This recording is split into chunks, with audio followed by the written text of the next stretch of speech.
Akashvani presents Morning News.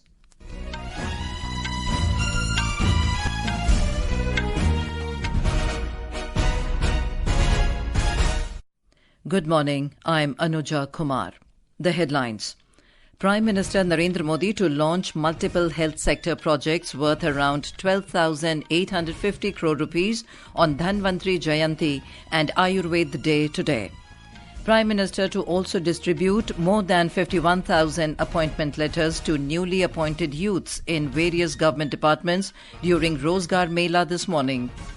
Filing of nominations for second phase of assembly elections in Jharkhand and single phase polling in Maharashtra to end this evening.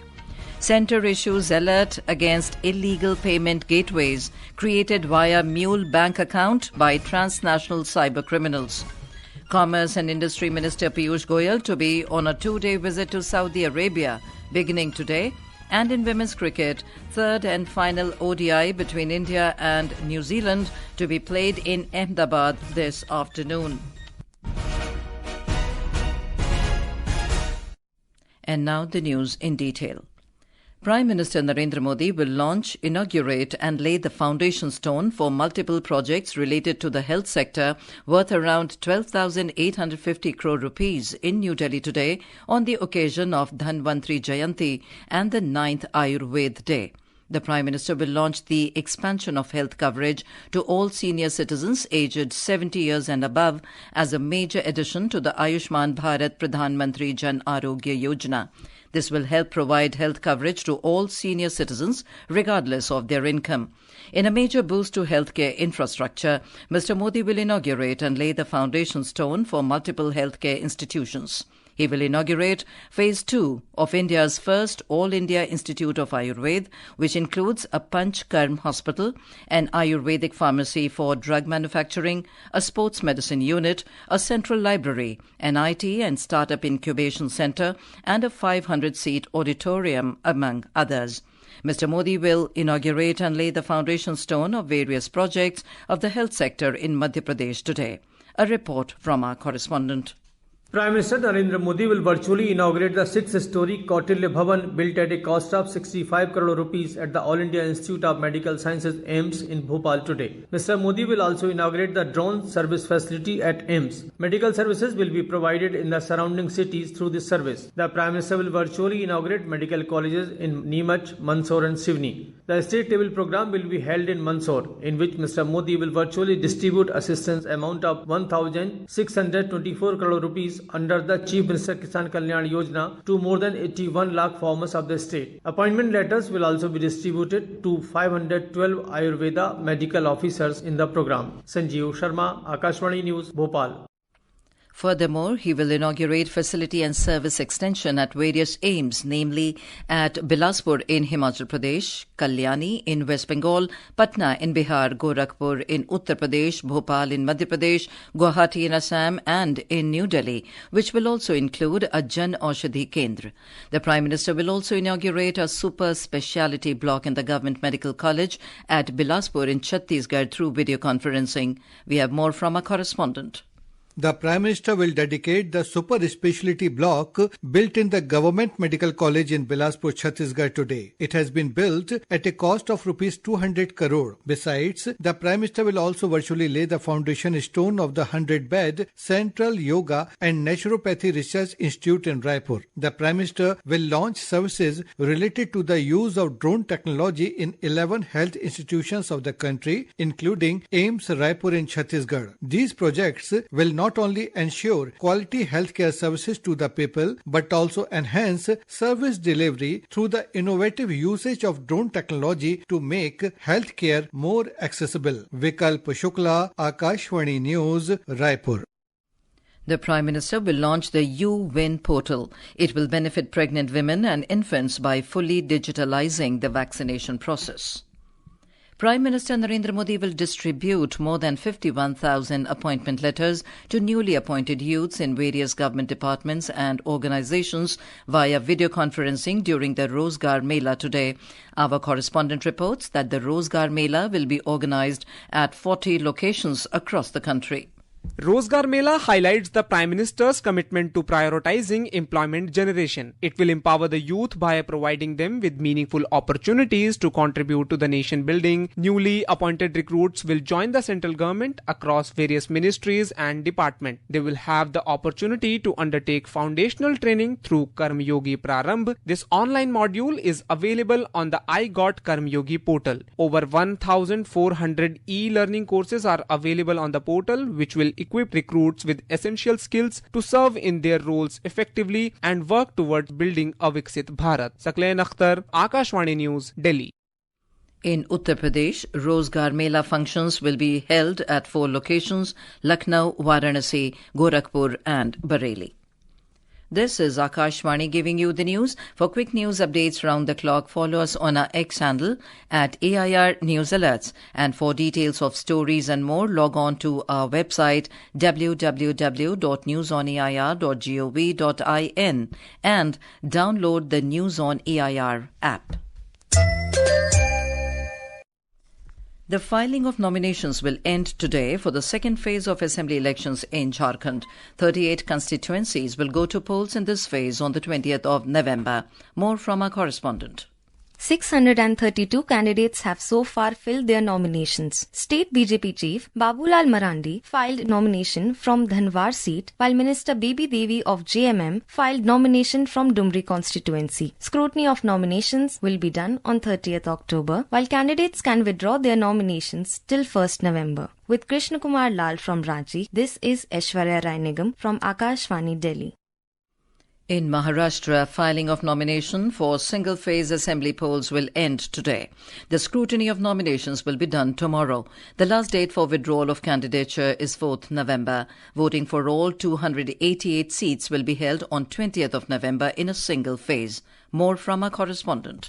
On the penultimate day for filing nominations for the Maharashtra Assembly elections, yesterday prominent leaders across political parties filed their nominations. 3,259 candidates have filed their nomination for 288 constituencies in the state so far. The BJP has announced candidates for a total of 146 seats so far. The Congress released 5th list of 6 candidates. The Maharashtra Navnirman Sena declared 7th list of 18 candidates. Voting in Maharashtra will take place on 20th November, while the counting of votes will take place on 23rd November. Prarthana, Akashvani News, Mumbai. The Indian Cybercrime Coordination Centre, I4C, has issued an alert against illegal payment gateways created using mule bank accounts by transnational organized cyber criminals, facilitating money laundering as a service. The Home Ministry said that recent nationwide raids by the Gujarat police and the Andhra Pradesh police have revealed that transnational criminals have established illegal digital payment gateways using mule or rented accounts. These are used to launder proceeds from various types of cybercrimes. The Home Ministry, in collaboration with law enforcement agencies, is taking all necessary steps to create a cyber-secure Bharat. Our correspondent has filed this report. These mule accounts are controlled remotely from overseas. An illegal payment gateway is created using these mule accounts. These are given to criminal syndicates for accepting deposits on illegal platforms. Funds are layered to another account as soon as the crime proceeds are received. Indian Cybercrime Coordination Centre has advised citizens not to sell or rent their bank accounts or company registration certificate or Udyam Aadhaar registration certificate to anyone. Citizens must immediately report any cybercrime on helpline number 1930 or www.cybercrime.gov.in and follow CyberDost account on social media. With Sakleen, Suparna Sekya, Akashvani News, Delhi. Union Minister of Commerce and Industry Piyush Goyal will be on a 2-day visit to Saudi Arabia beginning today. The visit aims to further deepen the strategic partnership and explore new avenues of trade, investment and economic cooperation between India and Saudi Arabia. During the visit, Mr. Goyal will also participate in the 8th edition of the Future Investment Initiative in Riyadh. Following the modernization of the 65-kilometer-long Maho-Anuradhapura section of the Northern Railway line, train services between Colombo and Kanke-Santurai have resumed yesterday. More from a correspondent. As a crucial transport infrastructure project, the railway track upgradation work on the Northern Line in Sri Lanka has been completed, resulting in better connectivity between Colombo and Northern Province. The The train services were resumed from Colombo to Kankesandurai in the north yesterday, while the return journeys have commenced today. The project executed by Aircon International Limited was undertaken under an Indian credit line at a cost of $91.27 million. The upgrade will enable trains to operate at speeds of up to 100 kilometers an hour and remove several speed restrictions. Ahmed Moin Faruqi, Akashvani News, Colombo.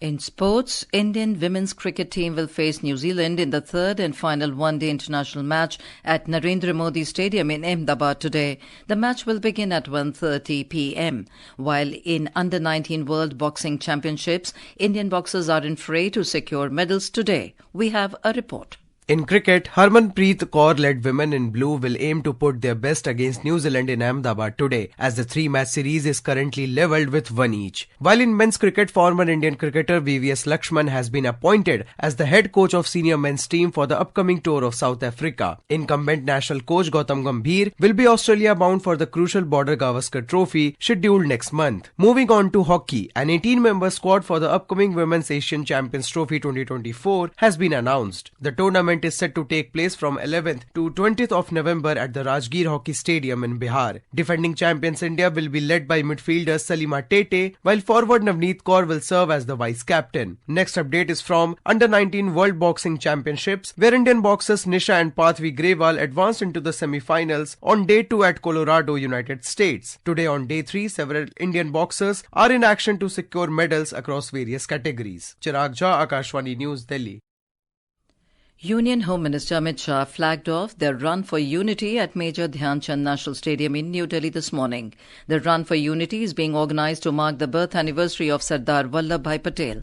Speaking on the occasion, the Home Minister said, "This Unity Run is not just a resolution for the unity of India. Now the Unity Run has also become a resolution for a Viksit Bharat." 31 अक्टूबर की एकता दौड़ को हम 29 तारीख को आज धनतेरस के पवित्र दिन पर आयोजित कर रहे हैं। 31 अक्टूबर 2015 से प्रधानमंत्री नरेंद्र भाई ने महान सरदार पटेल की याद में देश की एकता और अखंडता के लिए पूरे देश को संकल्पित करने के लिए एकता दौड़ का आयोजन करने का फैसला किया और तब से लेकर आज तक पूरा देश एकता दौड़ से न केवल देश की एकता और अखंडता के लिए संकल्पित होता है, उस दिन अपने आप भारत माता की सेवा में पुनः समर्पित भी करता है। The India Meteorological Department, or IMD, has forecast thunderstorms with lightning today at isolated places over East Madhya Pradesh, Vidarbha and Chhattisgarh. It also predicted heavy rainfall at places over coastal Karnataka on the 31st of this month and 1st of next month. And now for a look at today's newspapers. It's over to VC Pramod. Thank you, Anuja. Delayed for years, census process to be started in 2025, writes Hindustan Times as its top front page headline. The paper adds, chances of 33% women's quota by 2029, Brighton. The Tribune cites more power to India's air power as first private military aircraft plant take wings, with India-Spain partnership soaring to new heights. Following government's efforts to boost compliance, nearly 50 more offshore firms register for GST, notes the Financial Express. Exam dates out for JEE Main 2025 to be held in 2 sessions in January and in April, reports the Times of India. An Indian Express headline states rural uptick but urban areas new points of concern in GDP growth. And finally, Indian law firms eye longer arms, reports the Economic Times, with domestic firms establishing overseas offices exploring international markets in arbitration and cross-border deals. And with that, it's back to you, Anuja. Thank you, Pramod. And now, before we end the bulletin, the headlines once again.